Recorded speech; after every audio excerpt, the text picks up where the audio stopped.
trouves? Quel est ton environnement?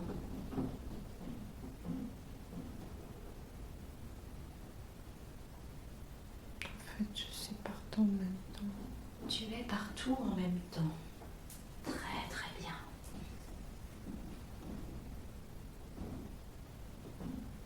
Quelles sont tes impressions?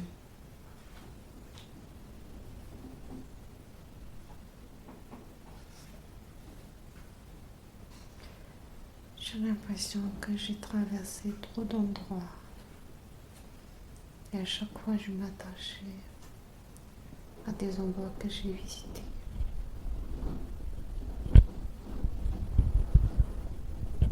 Comme un arbre qui essaie de pousser, qui s'enracine de toute sa force partout où la vie l'emmène. Et à chaque fois, il était arraché. D'accord. Très bien.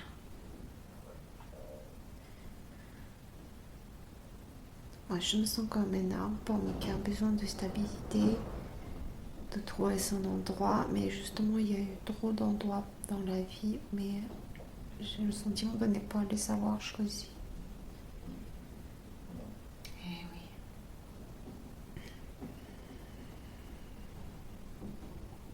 Et qu'est-ce que tu ressens?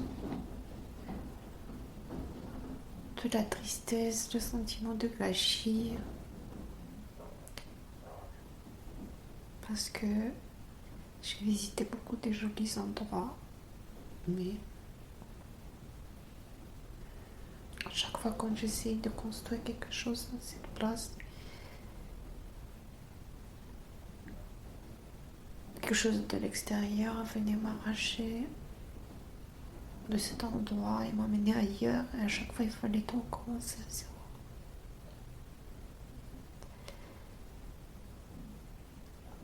Qu'est-ce que ça te fait de recommencer tout à zéro à chaque fois? Je perds beaucoup de force. Tu perds beaucoup de force. J'ai l'impression de donner et de ne pas recevoir. Eh oui. Et qu'est-ce que ça fait de toujours donner, d'avoir l'impression de ne jamais rien recevoir? De mourir. De mourir.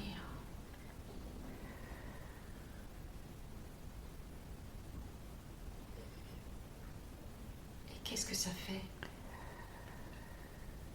Qu'est-ce que ça fait d'avoir l'impression de mourir à chaque fois?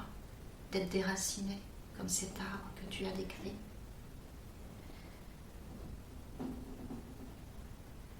Je donne de mon temps, de mon amour, de mon énergie, et après, en fait, c'est comme s'il me restait plus de force, mais il faut aller ailleurs. Eh oui. Il y a beaucoup d'endroits, beaucoup de pays, beaucoup d'images qui se bousculent. Et c'est très mitigé. Il y a des bons sentiments, il y a des sentiments très lourds aussi. Oui. Est-ce que tu peux me décrire ces images?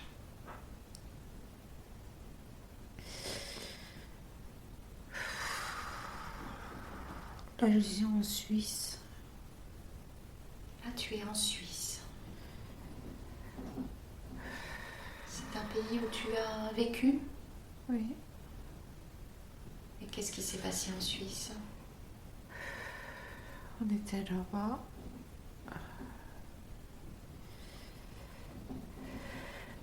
C'est là-bas, on est arrivé parce que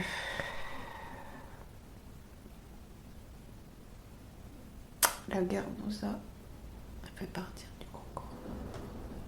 D'accord. La guerre vous a fait partir du Congo et vous êtes installé en Suisse. Mon mari était en mission auprès de l'ONU D'accord. à Kinshasa. Quand il ne pouvait plus poursuivre cette mission, nous sommes allés à Genève parce que son chef de mission lui a promis d'être là-bas en paix. Mais moi, j'ai commencé à apprendre à apprivoiser ce pays, à l'aimer. Eh oui. Mon mari était toujours mal là-bas. Il le trouvait trop austère, trop calme. Il voulait du mouvement à chaque fois. Il voulait plus. D'accord. Et c'est le mouvement qui l'anime. Il s'entoure des gens, un enfant, j'ai l'impression qu'il ne sait pas ce qu'il veut. Et c'est fatigant. Eh oui. Et toi, tu avais besoin de stabilité. Stabilité affective en fait avec lui, parce qu'en fait moi ma stabilité c'est lui. Eh oui. Est-ce que tu as la sensation de vivre pour lui, par amour, ou c'est autre chose?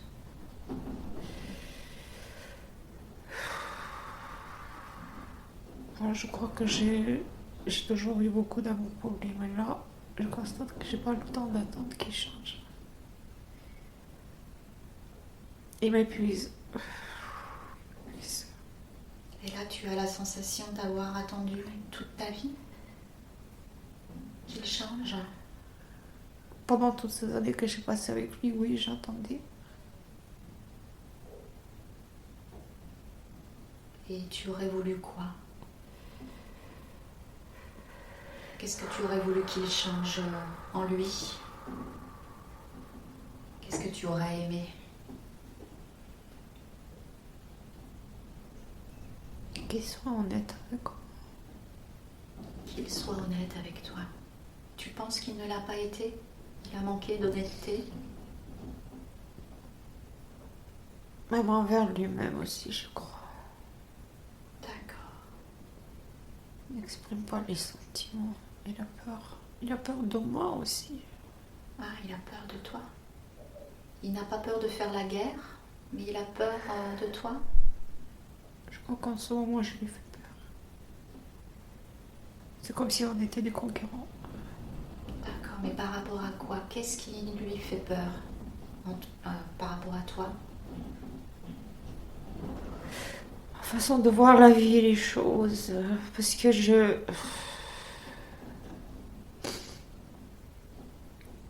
crois que...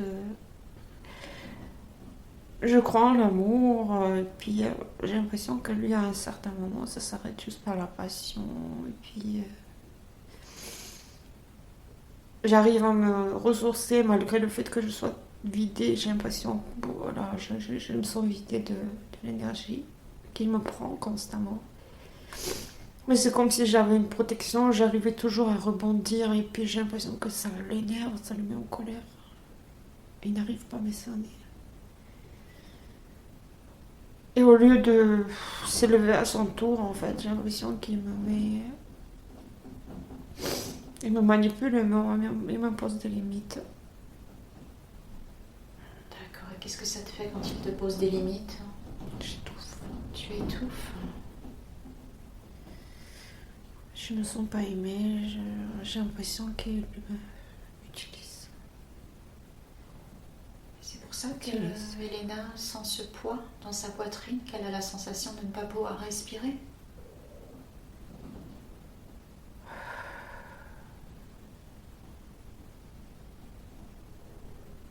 Et c'est pas Elena comment se débarrasser de cette attache. Elle sait qu'il faut le faire, mais il sait pas. Elle ne sait pas comment faire, parce qu'elle est quand même attachée. C'est pas, elle est très attachée, elle a passé beaucoup d'années avec lui, voilà. Est-ce que Elena aime encore cet homme?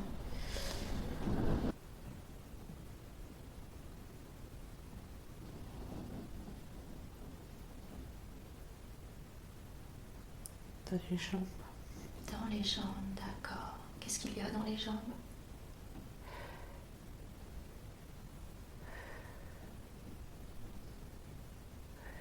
Vérifier les jambes. Il faut vérifier les jambes. Hein. Oui. Dans la tête, il n'y a plus rien dans la tête? Le cou. Dans le cou, qu'est-ce qu'il y a dans le cou?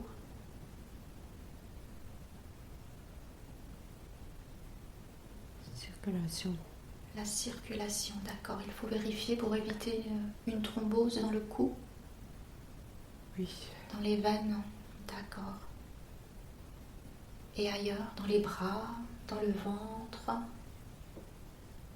Elena m'a dit qu'elle avait fait une thrombose au niveau du ventre. Elle est bloquée du bassin. Elle est bloquée du bassin. D'accord. Et ça, c'est dû à quoi? À ses accouchements? Des problèmes affectifs. Des problèmes affectifs, d'accord. Et ça touche à sa féminité, à son chakra sacré? Elle est complètement fermée. Elle est complètement fermée, d'accord. Et par rapport à ces troubles du sommeil, qu'est-ce qu'il y a? Qu'est-ce qu'on peut libérer par rapport à ça? Ça passera avec le temps. Ça passera avec le temps, d'accord. Est-ce qu'il y a autre chose?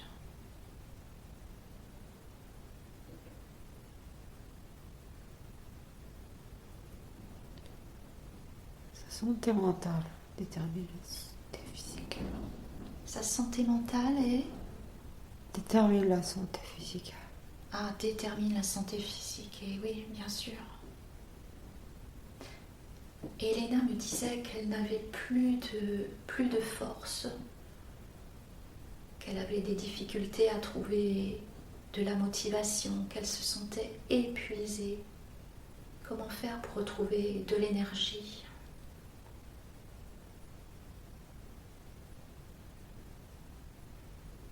Arrêtez de donner du temps à tout le monde.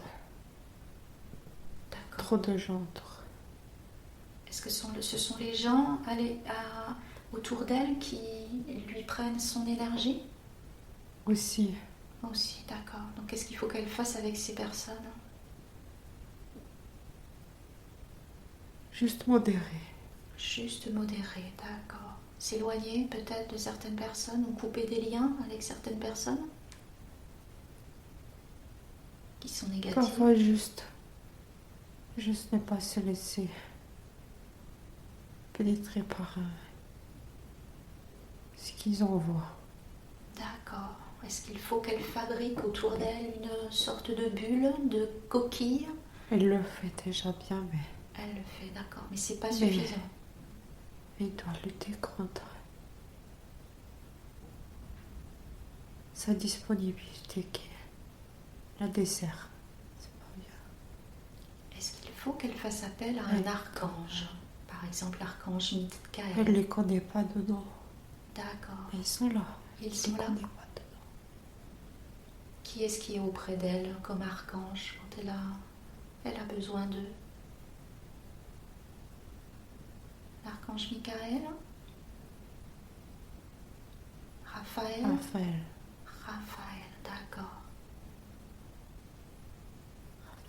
Est-ce qu'il y en a d'autres?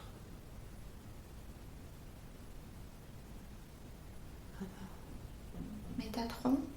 Mona. Mona? Mona. Ah, je ne le connais pas celui-ci. Manakel. Manaker? Manakel. Manakel. Et il est chargé de quoi cet archange? Il protège en quoi?